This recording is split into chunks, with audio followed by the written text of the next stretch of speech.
The crack of gunfire echoed through the dusty streets of Humboldt, Nevada, as Catherine Fletcher pressed herself against the weathered wall of the general store, clutching her market basket with trembling hands.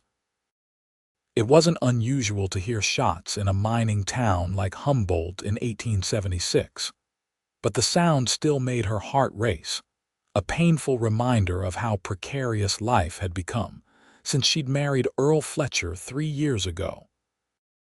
Catherine Kate, to those who knew her well, smoothed down her faded calico dress and took a steadying breath. At 23, she already felt decades older, worn down by disappointment and Earl's increasingly erratic behavior. The silver boom that had drawn them west from Pennsylvania had gone bust for them personally, though the town itself still thrived on what remained of the mining operations. "Mrs. Fletcher," the shopkeeper's voice startled her. "Didn't mean to frighten you. Just wanted to ask if you need anything else today." "No, thank you, Mr. Wilson." Kate forced a smile. "Just the flour and sugar will do." He gave her a sympathetic look as he wrapped her purchases. Everyone in town knew that Earl Fletcher had developed a serious gambling problem. What they didn't know was how desperate their situation had become. As Kate walked the half-mile to their small cabin on the outskirts of town, she calculated what little money remained in the tin she kept hidden beneath a loose floorboard. Not enough for next month's necessities, let alone to pay off Earl's mounting debts. She'd started taking in mending work, but it barely made a difference. The cabin door was ajar when she arrived, unusual for midday. Earl should have been at the assayer's office where he worked as a clerk. "Earl," she called, pushing the door open. The single room was in disarray. Drawers pulled open, clothes scattered. Earl was stuffing items into a canvas bag, his movements frantic. "What are you doing?" Kate asked, setting down her basket. Earl jumped at her voice, his thin face flushed with what she recognized as a mixture of guilt and alcohol. "Kate, you're back early." "No, I'm not." She approached him cautiously. "Why aren't you at work?" "I quit." He avoided her eyes. "Or rather, Thornton suggested I take my leave after I borrowed from the till." The floor seemed to tilt beneath her. "You stole from your employer." "Borrowed," Earl snapped. "I was going to replace it after tonight's game. My luck's changing, Kate, I can feel it. Like you felt it last week. And the week before." Her voice rose despite her efforts to remain calm. "We're nearly destitute, Earl. We can barely afford food. Which is why I need to play tonight." He grabbed her shoulders. "One good hand, Kate, that's all I need." She pulled away from him, anger and fear warring within her. "No, no more gambling. We'll find honest work, both of us. There's no time." Earl resumed his packing. "Jennings is coming for his money tomorrow, $300. $300, Kate sank onto their lone chair. "We don't have that kind of money, we never will. I know a way." Earl wouldn't meet her eyes. "There's a high-stakes game tonight at the Silver Spur. Private game." "No, I've been invited. Special invitation." His eyes gleamed with the feverish light she'd come to dread. Some cattle baron passing through with more money than sense. And some fellow, they say, never loses some cowboy who's made a fortune at cards. "Then why would you want to play against him?" Kate asked, exasperated. "Because everyone loses eventually." Earl grabbed his coat. "I've got to get ready." "With what money will you buy in?" He paused at the door. "I've got that covered." A chill ran down Kate's spine. "What have you done, Earl?" "Nothing yet." He hesitated. "Don't wait up."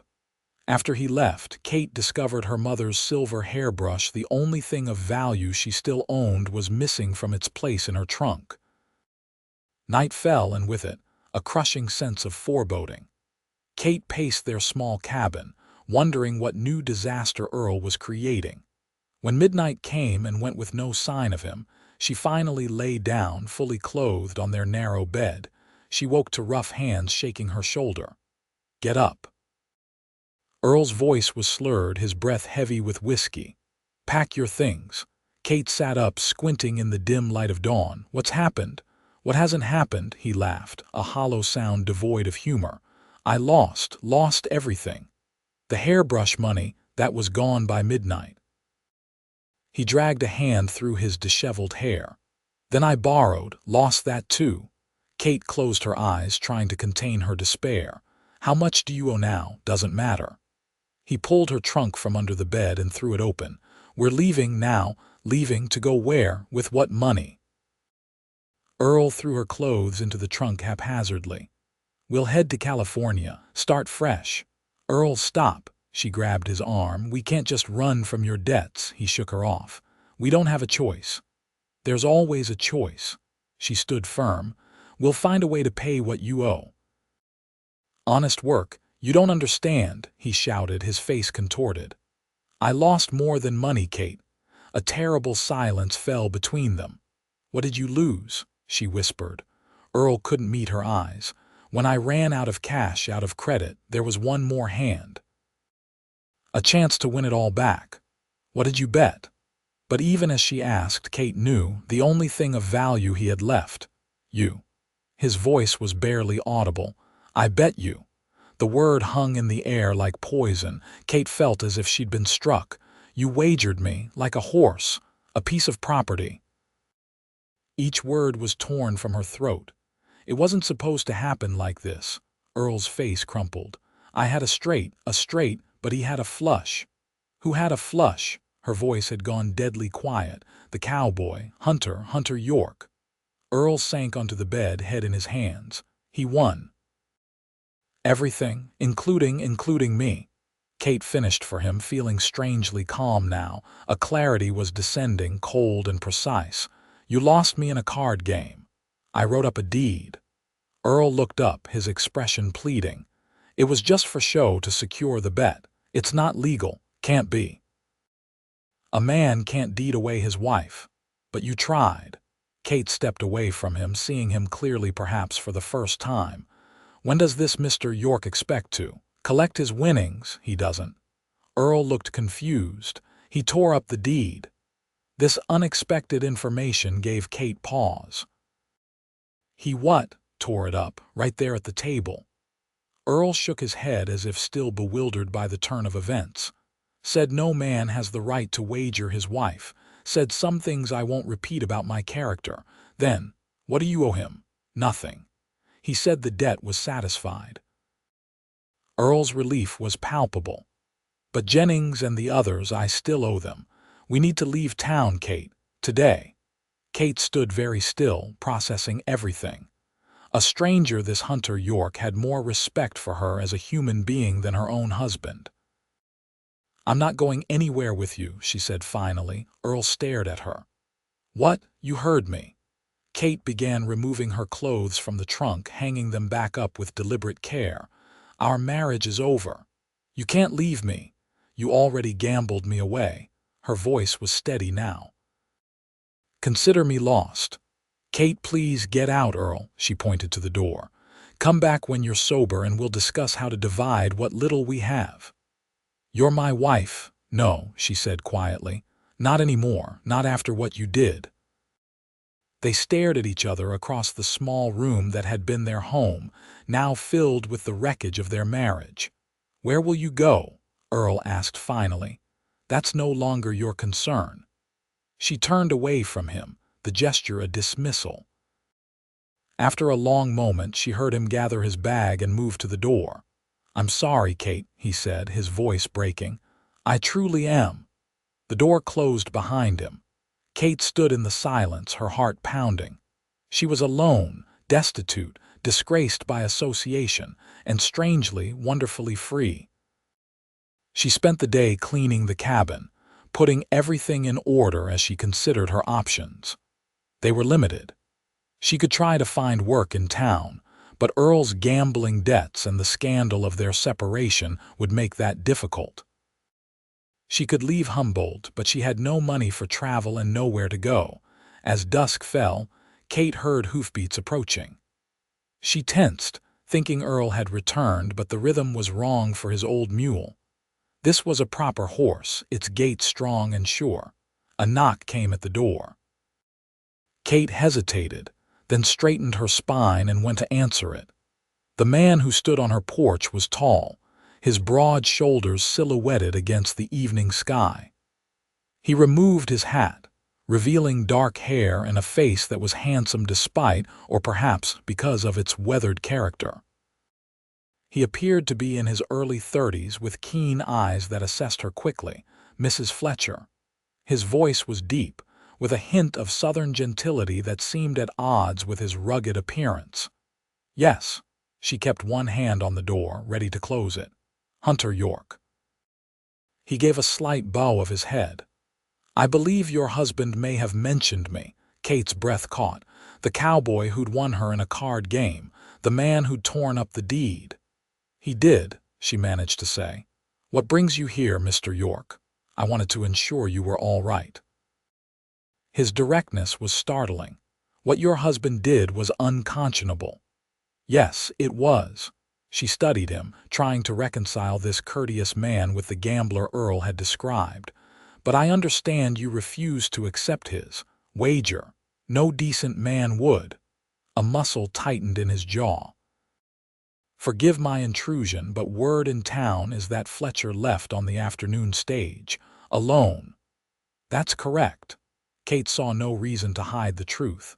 "We've separated." York nodded as if this confirmed something he'd already guessed. "He's left you in a difficult position."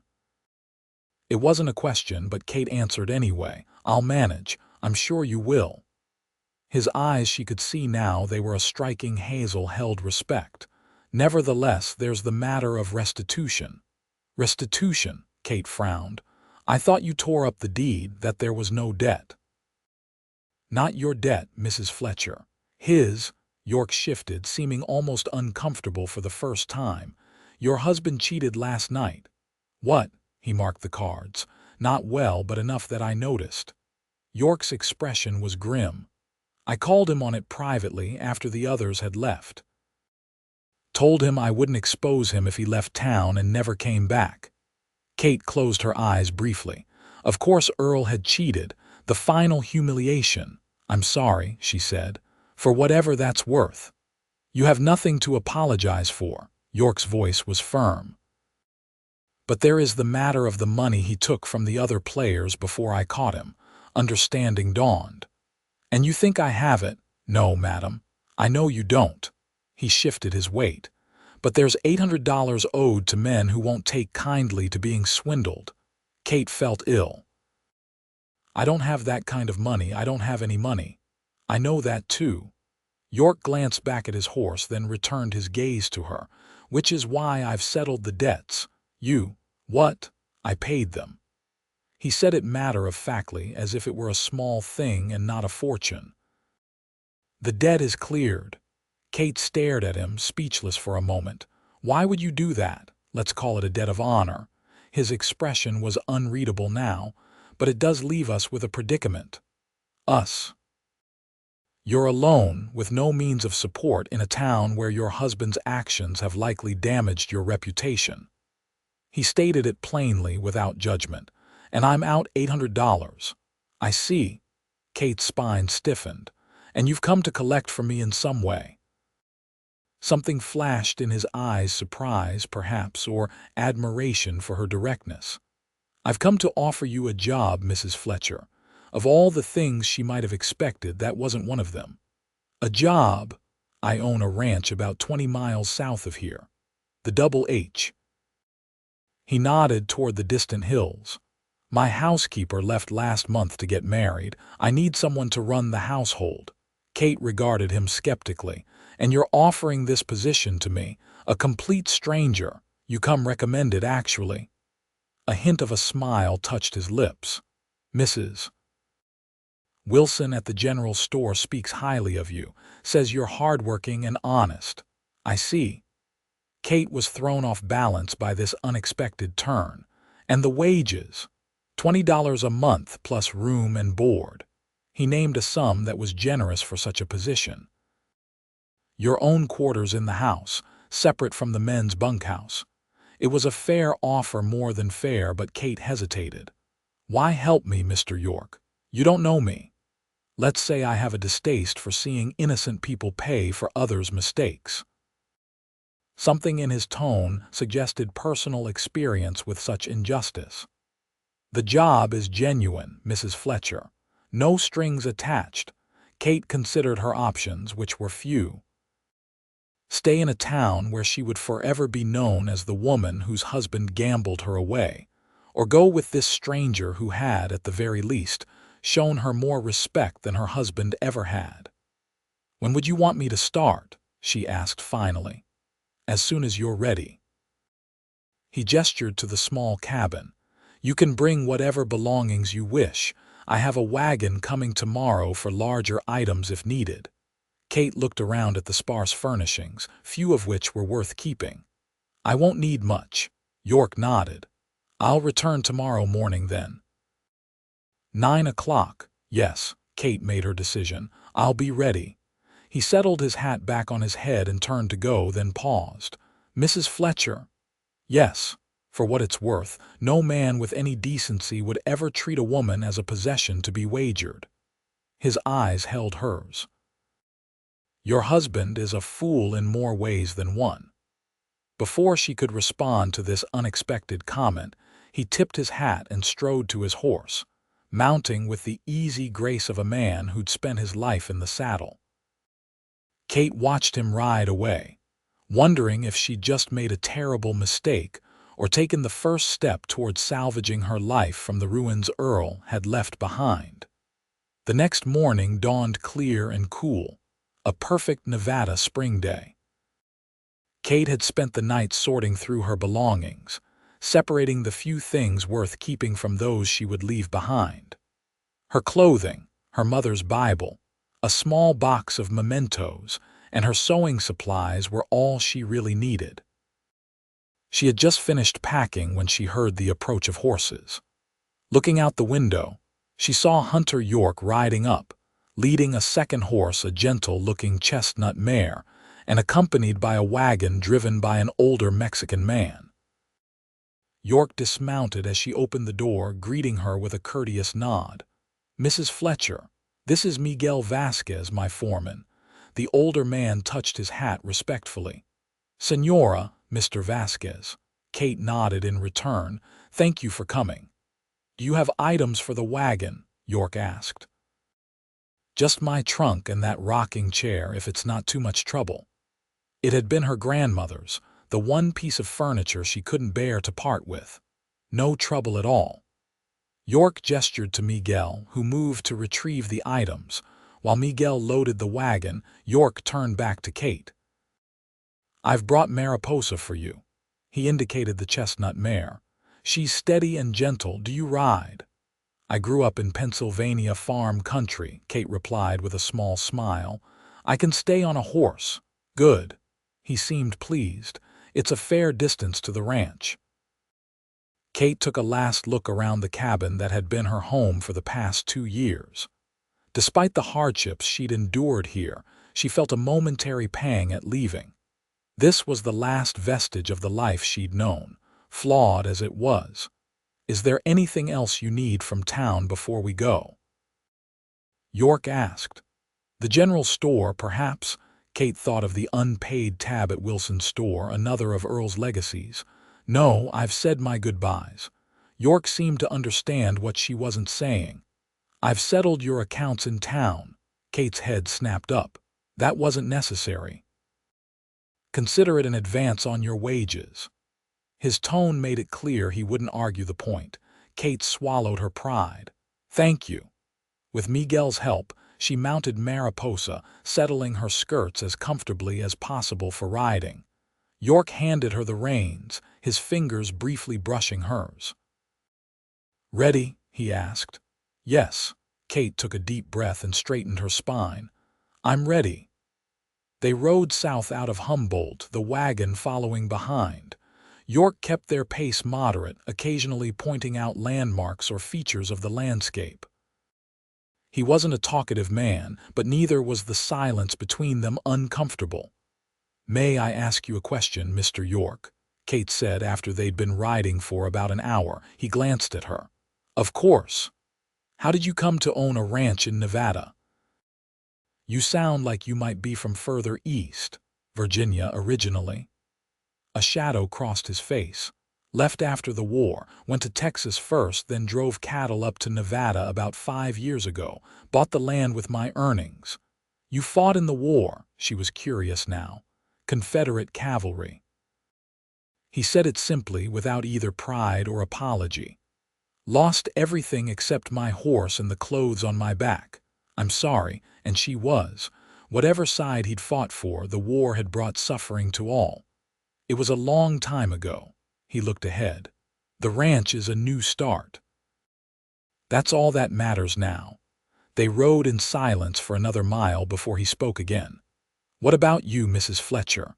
How did you come to Humboldt? Earl had dreams of silver.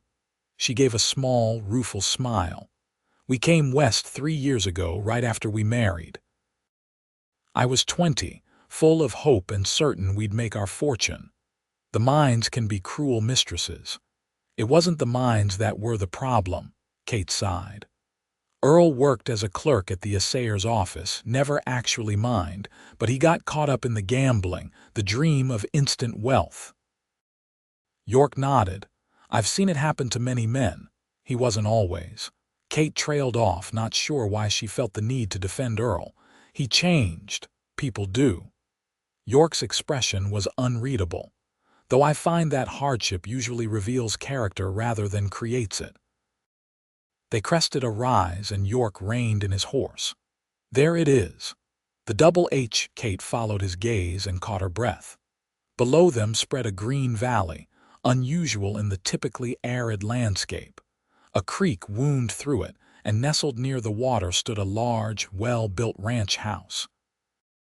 Barns, corrals, and outbuildings formed a neat complex around it.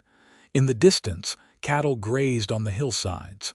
It's beautiful, she said honestly. Thank you. There was quiet pride in his voice. I've worked hard to make it so.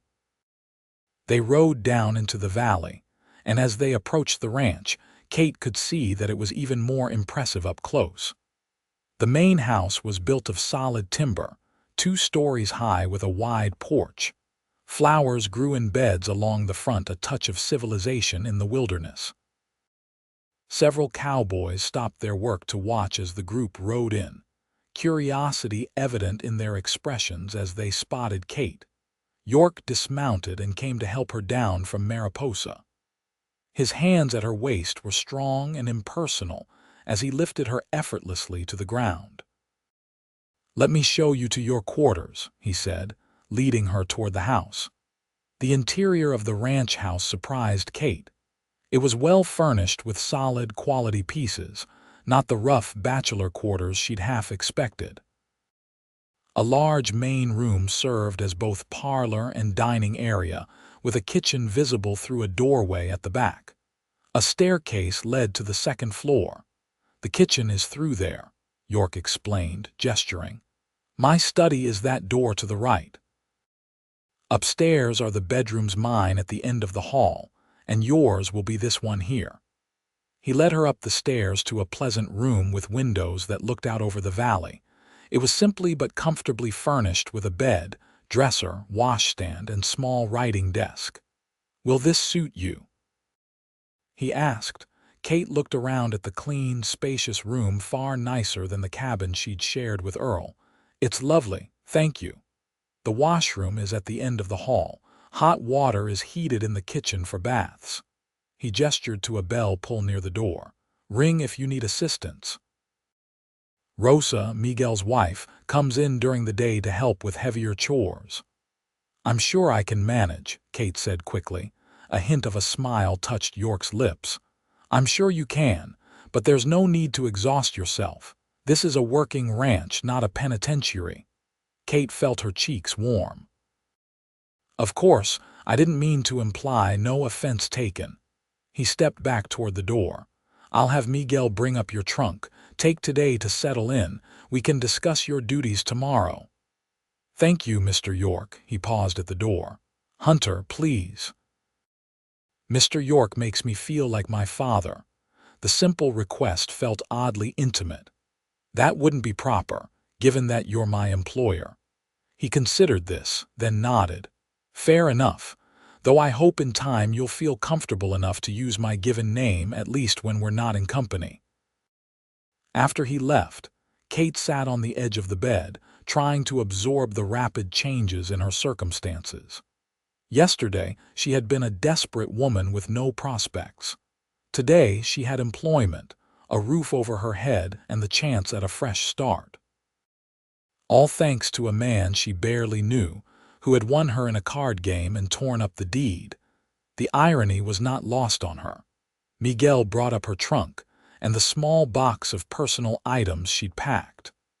Rosa appeared shortly after, a plump, cheerful woman who welcomed Kate warmly in accented English. "It is good to have a woman in the house again," Rosa declared, helping Kate unpack. "The Señor, he is a good man, but men do not understand how a home should be." "How long have you and Miguel worked for Mr. York?" Kate asked. 5 years since he first come to Nevada." Rosa folded Kate's shawl carefully into the dresser drawer. "He saved Miguel's life in Texas when bad men try to steal our cattle. After that, we follow him anywhere, he seems." Kate searched for the right word. "Honorable. She, my honorable." Rosa nodded emphatically, "but sad sometimes. Alone too much." Before Kate could ask what she meant, Rosa changed the subject, telling her about the ranch routine. The Cowboys, 8 in total, lived in the bunkhouse and took their meals in the cookhouse, except on Sundays when they were invited to dinner in the main house. York ate his other meals in the main house, sometimes alone, sometimes with Miguel or the occasional visitor. "Your job is the house, the cooking for the Señor and keeping his clothes mended," Rosa explained. "I help with washing and the heavy cleaning. It is not so difficult." After Rosa left, Kate explored her new domain. The kitchen was well equipped, with a good stove and ample supplies. The pantry was stocked with basics: flour, sugar, coffee, preserves. A door from the kitchen led to a kitchen garden where herbs and vegetables grew in neat rows. As dusk fell, she heard York return to the house. Realizing she hadn't prepared any supper, she hurried to the kitchen, but he waved away her apologies. "I've eaten with the men," he said. "You should rest tonight. We can start fresh tomorrow." That night, lying in her new bed, Kate listened to the unfamiliar sounds of the ranch: the occasional lowing of cattle, the distant neigh of a horse, the whisper of wind through the cottonwoods by the creek. It was peaceful in a way Humboldt had never been, with its constant clatter of mining equipment and boisterous saloons. For the first time in years, she fell asleep feeling safe. The next morning, Kate rose early, determined to prove her worth. By the time York came down for breakfast, she had coffee brewing, biscuits baking, and bacon frying. "Good morning," she greeted him, feeling slightly self-conscious in her apron and with her hair still not fully pinned up. He paused in the doorway, looking surprised and perhaps a little pleased. "Good morning, Mrs. Fletcher. You didn't need to go to all this trouble." "It's no trouble, it's my job." She gestured to the table she'd set. "Please sit. The coffee's ready." York took his seat, watching as she served him breakfast. "This looks excellent. Thank you." She hesitated, then sat across from him with her own cup of coffee. "I thought we might discuss what you expect regarding meals and household routines." "I'm not particular," he said, buttering a biscuit. "Breakfast and supper. Whatever's convenient for lunch. Sometimes I'm not even here for it." "And laundry. Mending. Once a week is fine for laundry. Rosa can help with that. As for mending," he shrugged. "When needed, I suppose." His lack of specific demands was both a relief and somewhat disconcerting. Earl had been exacting in his expectations, critical when they weren't met. "Is there anything specific you do like? Favorite foods, particular ways you prefer things done?" she pressed. York considered this as he ate. I'm fond of apple pie, and I like my shirt starched but not too stiff." He smiled slightly. "Beyond that, I trust your judgment, Mrs. Fletcher." After breakfast, he gave her a more complete tour of the ranch, showing her the barns, corrals, and other outbuildings. He introduced her to the ranch hands they encountered, solid-looking men who touched their hats respectfully. "Most of them have been with me for years," York explained. "Good men, all of them. And they know who I am, why I'm here," Kate asked, suddenly concerned about what they might have heard about her situation. "They know I've hired a housekeeper." His eyes met hers. "Your past is your own business, Mrs. Fletcher. I haven't shared it, nor will I." Relief washed over her. "Thank you." The days began to settle into a rhythm. Kate rose early to prepare York's breakfast, then spent her mornings cleaning, baking, or tending to the kitchen garden. Afternoons were for mending, laundry with Rosa's help, and preparing supper. York was often out on the range during the day, returning in time for the evening meal, which they usually took together in companionable quiet. He was an unusual employer, unfailingly courteous, appreciative of her efforts, and respectful of her privacy. He never mentioned the circumstances that had brought her to the Double H, though sometimes she caught him watching her with an expression she couldn't quite decipher. A month passed, then two. Summer settled over the valley, bringing long, warm days and cool nights. Kate found herself thriving in her new environment. Away from the tension and fear that had been her constant companions during the last year with Earl, she rediscovered parts of herself she'd thought lost: her sense of humor, her enjoyment of simple pleasures, her confidence in her own abilities. One evening in late July, she was sitting on the porch, enjoying the cooler air after a hot day, when York joined her. He'd returned from a cattle drive to Virginia City that afternoon, dusty and tired but satisfied with the prices he'd gotten. "Mind if I join you?" he asked, settling into the chair beside her when she nodded her assent. "How was the drive?" she asked, genuinely interested. She'd come to care about the success of the ranch that was now her home, profitable. He stretched his long legs out in front of him. "Beef prices are good this year." They sat in comfortable silence for a while, watching the sunset paint the hills gold and pink. "Mrs. Fletcher," York said finally, "may I ask you something personal?" Kate tensed slightly. "You may ask." "Why did you marry Earl Fletcher?" The question took her by surprise. In all their conversations, he'd never asked about her marriage. "I was young," she said after a moment, "and I thought I loved him." York nodded, accepting this without judgment. "And did you love him?" "Once." Kate looked out at the darkening valley. "He was different then. Ambitious, kind. Or perhaps I just didn't see who he truly was." "People can change," York said, echoing their conversation from her first day at the ranch. "But as I said before, I think hardship reveals character more than it changes it." "Perhaps you're right." Kate sighed. "I think the Earl who gambled me away was always there, just hidden beneath charm and promises." "You deserved better." The simple statement, spoken with quiet conviction, brought unexpected tears to her eyes. Kate blinked them away, embarrassed. "Thank you," she said softly, "for everything you've done, taking me in, giving me work. I don't know what would have become of me otherwise. You'd have managed." There was respect in his voice. "You're stronger than you know, Catherine Fletcher." It was the first time he'd used her given name. It felt intimate, personal in a way that made her heart beat a little faster. "Still," she said, trying to lighten the moment, "it's good to have a roof over my head and honest work." "Is that enough?" he asked unexpectedly. "A roof and work." Kate looked at him, puzzled by the question. "What do you mean?" York seemed to hesitate, unusual for a man who typically spoke his mind directly. "I mean, is this the life you want? Being a housekeeper on a cattle ranch in the middle of Nevada?" "It's a vast improvement over my previous circumstances," she replied carefully. "That's not what I asked." Kate considered the question seriously. "I don't know what life I want anymore.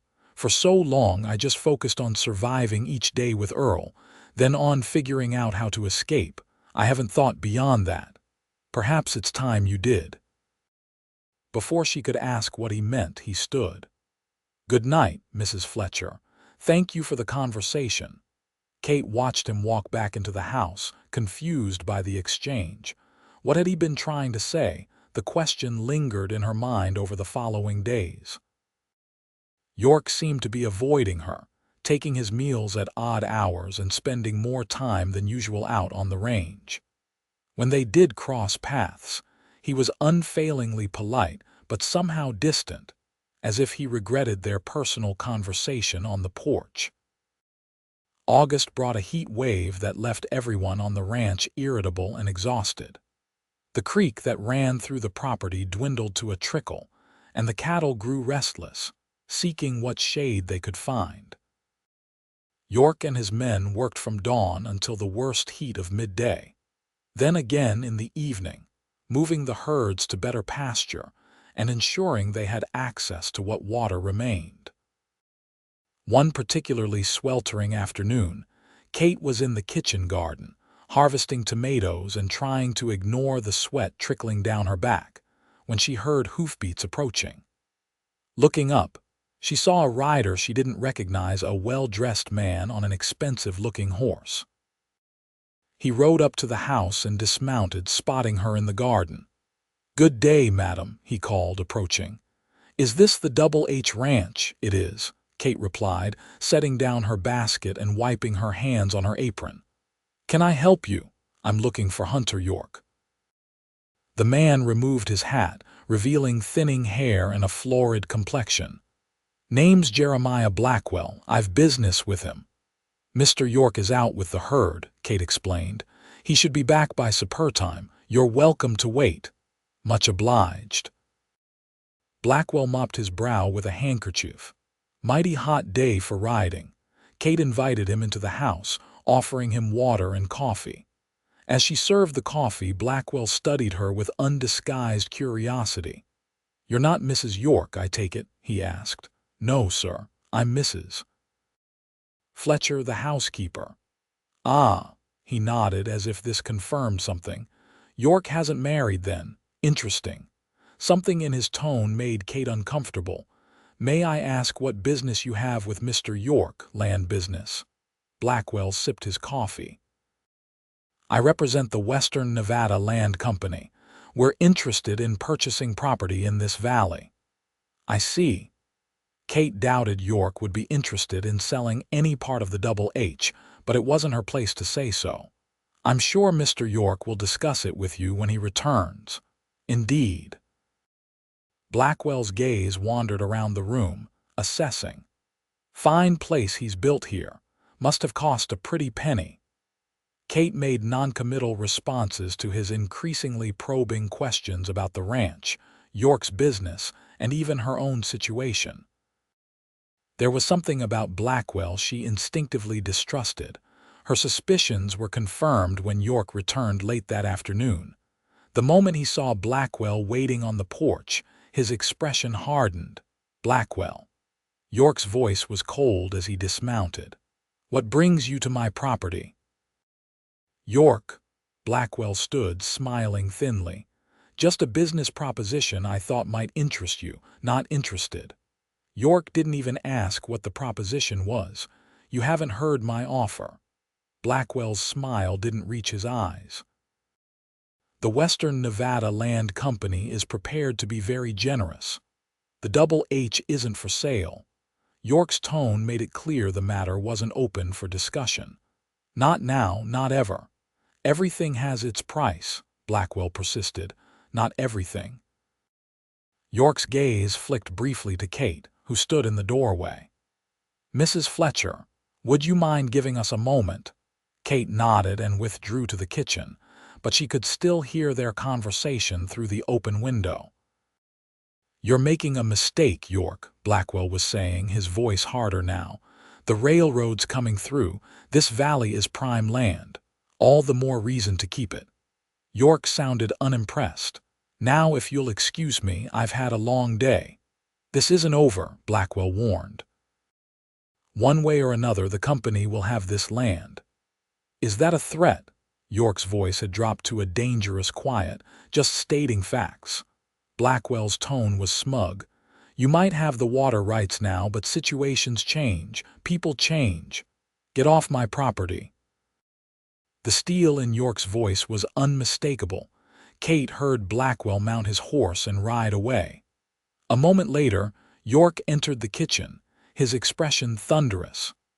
"I apologize if Blackwell bothered you," he said, pouring himself a cup of water from the pitcher on the counter. "He was persistent with his questions," Kate admitted, "but nothing I couldn't handle." York looked at her sharply. "What did he ask you? About the ranch? About you?" She hesitated. "About me." "What about you?" York's eyes narrowed. "How long I'd been here, where I came from?" Kate shrugged. "I was vague." "Good." York ran a hand through his hair, a gesture she'd come to recognize as a sign of agitation. "Blackwell's not to be trusted. If he comes around again when I'm not here, don't tell him anything." "What does he really want?" Kate asked. "Is it truly just about buying the land?" York sighed, some of the tension leaving his shoulders.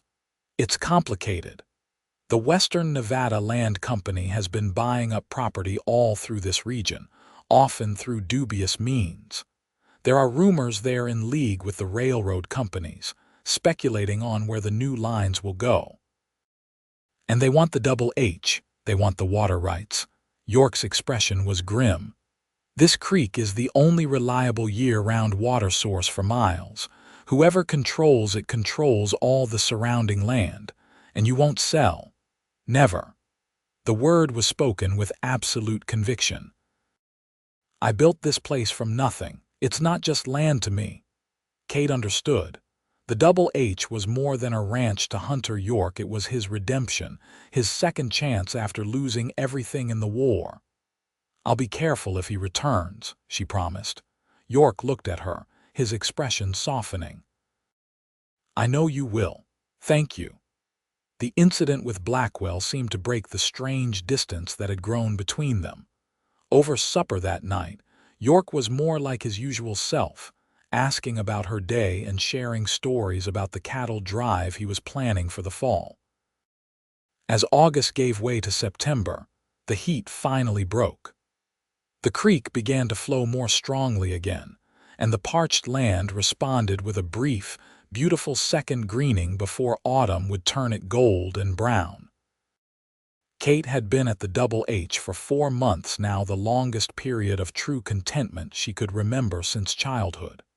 She had come to love the rhythm of ranch life, the breathtaking beauty of the landscape, and the sense of purpose she found in her work. And if she were honest with herself, she had come to care deeply for Hunter York. His quiet strength, his unwavering integrity, his respect for her as a person, all these things had combined to create feelings she was afraid to examine too closely. He was her employer after all, and she was still legally married to Earl, regardless of their separation. One crisp morning in late September, Kate was in town with Miguel, purchasing supplies. As they loaded the wagon outside the general store, she heard someone call her name. Turning, she saw Mrs. Wilson hurrying toward her. "Mrs. Fletcher, I thought that was you." The shopkeeper's wife was breathless with excitement. "Have you heard the news?" "What news?" Kate asked, suddenly uneasy. "It's your husband, I mean, Mr. Fletcher."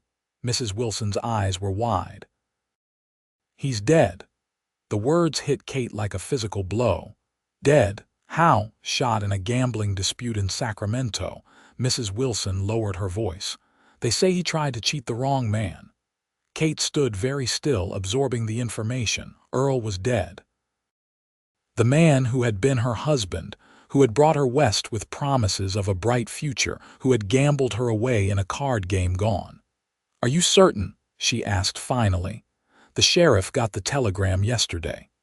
Mrs. Wilson nodded. There was a letter for you, too, from the Sacramento authorities. He has it at his office." Kate thanked her and, after a brief explanation to Miguel, went to the sheriff's office. The letter confirmed what Mrs. Wilson had said. Earl had been killed in a saloon in Sacramento 3 weeks earlier.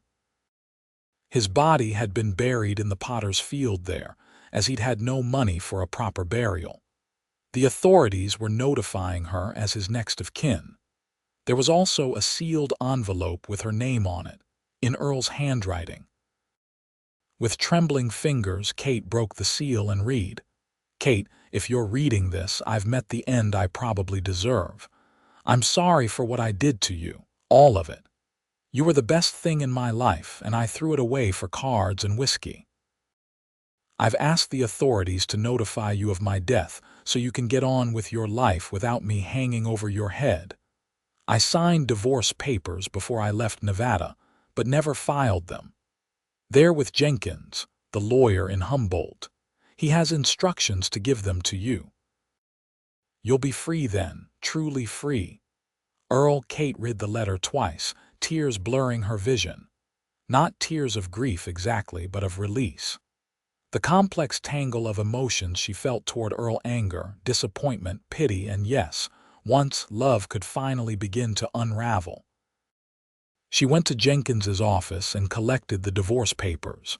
They were indeed signed and dated from the day after Earl had left town. His final decent act, the ride back to the ranch, was quiet, Miguel respectfully giving her space with her thoughts. When they arrived, York was in the yard talking with one of the hands. He looked up as the wagon approached, his expression changing to concern when he saw Kate's face. "Mrs. Fletcher, is everything all right? May I speak with you privately?" she asked, her voice steadier than she felt. In his study, Kate told York about Earl's death and the divorce papers. He listened without interrupting, his expression giving away little. "So you're free," he said when she finished. "Yes." Kate looked down at the papers in her hands. "Legally, completely free. How do you feel about that?" His voice was gentle, relieved mostly. She looked up at him. "Is that terrible?" "No." His eyes held hers. "It's honest." A silence fell between them, charged with unspoken things. "Catherine," York said finally, using her given name again, "there's something I need to tell you." Something in his tone made her heart quicken. "Yes, the night I won you in that card game." He seemed to be choosing his words carefully. "I knew Earl was cheating before that final hand. I could have called him on it earlier, ended the game." Kate frowned, confused. "Why didn't you?" "Because I'd heard about you."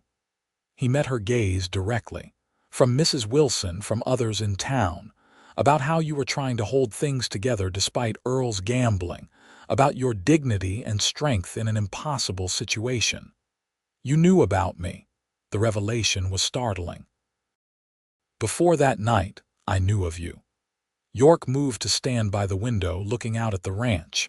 "When Earl put you up as collateral, I knew I had to win that hand, had to get you away from him somehow." Kate stared at him, trying to process what he was saying. "You deliberately won me." "I deliberately won the hand." He turned back to face her. "But I tore up that damned deed the moment I had it because no one has the right to own another person. I wanted to help you, not possess you. So the job, the position here." Kate felt suddenly uncertain. Was that just charity? At first, perhaps it was partly that. York's expression was earnest, but it quickly became much more. "You've brought life back to this house, Catherine. Order and warmth and purpose beyond just surviving." He took a step toward her. "I care for you. More than an employer should care for his housekeeper." The confession hung in the air between them. Kate's heart was pounding so loudly she was sure he must hear it. "Why are you telling me this now?" she asked, her voice barely above a whisper. "Because you're free now." His eyes held hers. "Free to choose your own path forward. And I hope that path might include me, not as your employer but as something else entirely." Hunter. His given name felt right on her lips, natural in a way it never had before. "What exactly are you asking?" He closed the distance between them, taking her hands in his. "I'm asking if you might consider staying at the Double H not as my housekeeper, but as my wife." The words took her breath away. "Your wife, if you'll have me." There was vulnerability in his eyes now, a man laying his heart bare. "I love you, Catherine. I think perhaps I began to love you that first day when you stood in your cabin doorway with your head held high despite everything that had happened to you." Kate struggled to find words for the emotions overwhelming her. "This is so unexpected." "I know." He didn't release her hands. "And I don't expect an answer right away. Take all the time you need, but know that my feelings are sincere and they won't change." Kate looked up at this man who had rescued her in so many ways, who had respected her from the first moment, who had given her space to heal and find herself again. The man she had come to love, though she'd scarcely admitted it even to herself. "I don't need time," she said, her voice stronger now. "I love you too." The joy that transformed his face was beautiful to behold. Slowly, giving her every chance to pull away, he bent his head and kissed her.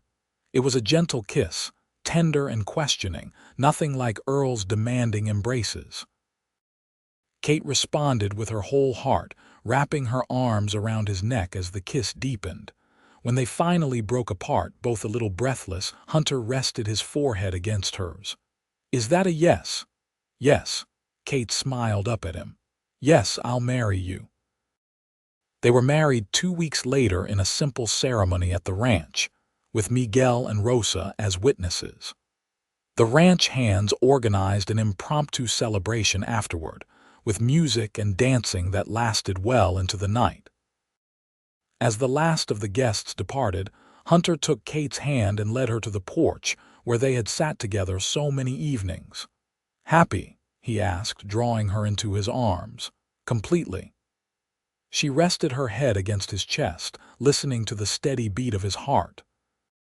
"I never thought I'd find this kind of happiness again. Never thought I'd trust enough to love again. I'll spend my life making sure you never regret that trust." He kissed the top of her head. "You know, that night at the card game when I tore up that deed, Earl asked me why. Why I wouldn't take what I'd won fair and square." "What did you tell him?" Kate asked, curious. "I told him that a woman's heart can't be won at a card table. It has to be earned through respect and honor." Hunter tilted her face up to his. "I've tried to live by that." "You have." Kate reached up to touch his face. "And you've won my heart completely." As autumn turned to winter and winter to spring, the Double H flourished under their joint care.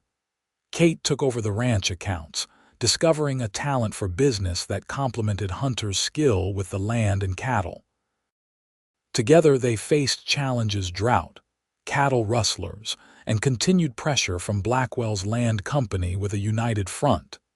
In their second year of marriage, Kate gave birth to a son they named Michael, after Hunter's father.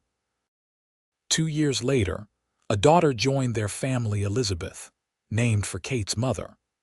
The children grew strong and happy in the valley, learning to ride almost before they could walk, cherished by their parents and doted on by Miguel and Rosa. Blackwell's land company eventually overreached, its corrupt dealings with the railroad exposed in a scandal that reached all the way to Sacramento. With the threat to their water rights gone, Hunter and Kate expanded the ranch, buying neighboring properties when they came up for sale. By 1890, the Double H was one of the most successful cattle operations in Nevada. On their 10th wedding anniversary, Hunter surprised Kate with a special gift: a silver hairbrush to replace the one Earl had pawned all those years ago. "How did you know?" Kate asked, tears in her eyes as she held the beautiful brush. "You mentioned it once, shortly after you came here." Hunter smiled. "I've been looking for the right one ever since." That night, after the children were asleep, they sat together on the porch swing, watching the stars emerge above the valley that was their home. "You ever think about how we met?" Kate asked, nestled against his side. "How different our lives might have been if you hadn't been in that card game." "Sometimes." Hunter's arm tightened around her. "But then I think it wasn't chance that brought us together.